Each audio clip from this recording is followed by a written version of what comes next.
અમદાવાદમાં મંગળવારે ખોખરા વિસ્તારમાં આવેલી 7 ડે સ્કૂલમાં અભ્યાસ કરતા 10મા ધોરણના વિદ્યાર્થી પર ચપ્પુથી હુમલો કરવામાં આવ્યો હતો. આ હુમલામાં એક 15 વર્ષીય વિદ્યાર્થી ગંભીર રીતે ઈજાગ્રસ્ત થયો હતો, જેનું સારવાર દરમિયાન મોત નીપજ્યું છે. મળતી માહિતી મુજબ અમદાવાદમાં ધોરણ 8માં અભ્યાસ કરતા વિદ્યાર્થીએ અન્ય 7-8 વિદ્યાર્થીઓ સાથે મળીને 10મા ધોરણમાં અભ્યાસ કરતા વિદ્યાર્થી પર હુમલો કરીને તેને ચપ્પુ વડે મારી દીધું હતું. વાત એમ છે કે હુમલો કરનાર વિદ્યાર્થી અને પીડિત વિદ્યાર્થીઓના થોડા દિવસ પહેલા ધક્કા મૂકીના મામલે ઝઘડો થયો હતો. આ ઝઘડાની અદાવત રાખી આરોપી વિદ્યાર્થીએ શાળાના છૂટ્યા બાદ 7-8 વિદ્યાર્થીઓને ભેગા કરી બદલો લેવા માટે ધોરણ 10માં અભ્યાસ કરતા વિદ્યાર્થી પર ચપ્પા વડે હુમલો કર્યો હતો.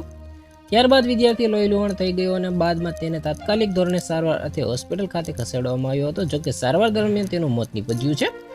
સમગ્ર ઘટનાની જાણ થતાં ખોખરા પોલીસ તુરંત ઘટના સ્થળે પહોંચી હતી. પોલીસે આ મામલે હત્યાના પ્રયાસનો ગુનો દાખલ કર્યો છે. પોલીસે આ મામલે સીસીટીવી ફૂટેજ ચેક કરી આ મામલે વધુ હાથ તપાસ ધરી છે.